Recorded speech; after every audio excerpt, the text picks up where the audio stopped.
மனித குலத்தில் தான் மான் புலியை வேட்டையாடுகிறது என்று சொல்வார்கள். இங்கே பட்டிமன்ற களத்தில் இந்த கஸ்தூரி மான் அனைத்து நடுவர்களையும் வேட்டையாடி கொண்டு வருகிறது.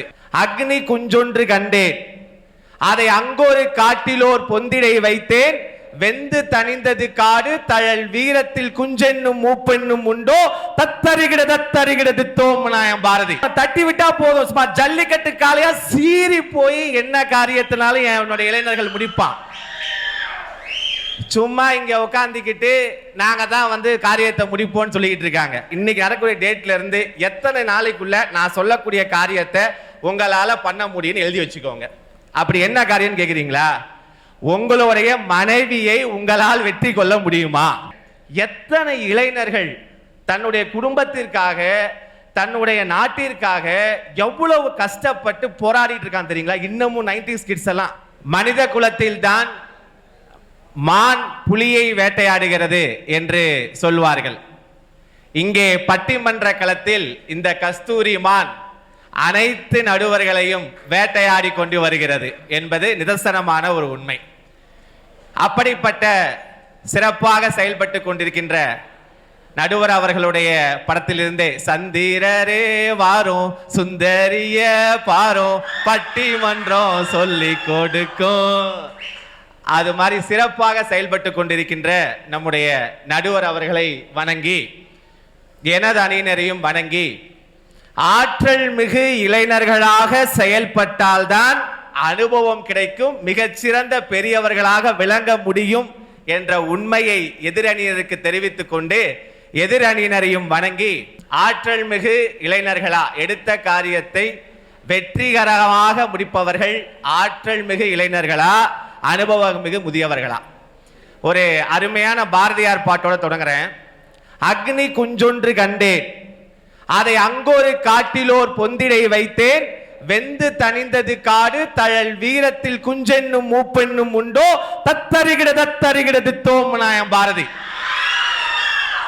என் இளைஞர்களை நடுவர்களே, என் இளைஞர்களுக்கு சும்மா ஒரே ஒரு தீப்பொறி பட்டா போதும், அப்படியே அவன் தட்டி விட்டா போதும், ஜல்லிக்கட்டு காலையா சீறி போய் என்ன காரியத்தினாலும் என்னுடைய இளைஞர்கள் முடிப்பான்.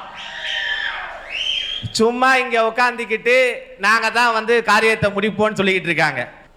நான் கேட்கிறேன், இப்ப சசிகுமார் ஐயா அடுத்தா பேச வருவாரு, அவரை பார்த்து நான் கேட்கிறேன், அவங்க அனுபவசாலிங்க, எல்லாத்துலயும் ஜெயிக்கிறவங்க தானே, வெற்றிகரமா ஜெயிக்க போறோம், அவங்க பேச வர போறாங்க. நான் ஒன்னே ஒன்னு கேட்டுக்கிறேன், உங்க காலண்டர்ல குறிச்சு வச்சுக்கோங்க, இந்த டேட்ல இன்னைக்கு நடக்கக்கூடிய டேட்ல இருந்து எத்தனை நாளைக்குள்ள நான் சொல்லக்கூடிய காரியத்தை உங்களால பண்ண முடியும்னு எழுதி வச்சுக்கோங்க. அப்படி என்ன காரியம் கேக்குறீங்களா? உங்களுடைய மனைவியை உங்களால் வெற்றி கொள்ள முடியுமா? முடியுமா? இத மட்டும் நீங்க செஞ்சு காமிச்சிருங்க, நான் ஒத்துக்கிறேன். இப்ப இது மட்டும் கிடையாது, இவங்க தான் சொல்லுவாங்க தெரியுங்களா, இளைஞர்கள் இப்ப பேசுறபோது சொல்லுவாங்க இளைஞர்கள் எல்லாம் மோசம் மோசம் சொல்ல வருவாங்க. நான் கேட்கிறேன், எத்தனை இளைஞர்கள் தன்னுடைய குடும்பத்திற்காக தன்னுடைய நாட்டிற்காக எவ்வளவு கஷ்டப்பட்டு போராடிட்டு இருக்கான் தெரியுங்களா? இன்னமும் 90s கிட்ஸ் எல்லாம் சிங்கிள் பாதி அங்கிள் பாதி கலந்து செய்த கலவை நான், உள்ளே சிங்கிள் வெளியே அங்கிள் விளங்க முடியா கவிதை நான், சிங்கிள் கொன்று அங்கிளாக பார்க்கின்றேன், ஆனால் அங்கிள் கொன்று சிங்கிள் மட்டும் வளர்கிறதேன்னு சொல்லி எங்களுடைய இளைஞர்கள் எல்லாம் போராடிக்கிட்டு இருக்கான்.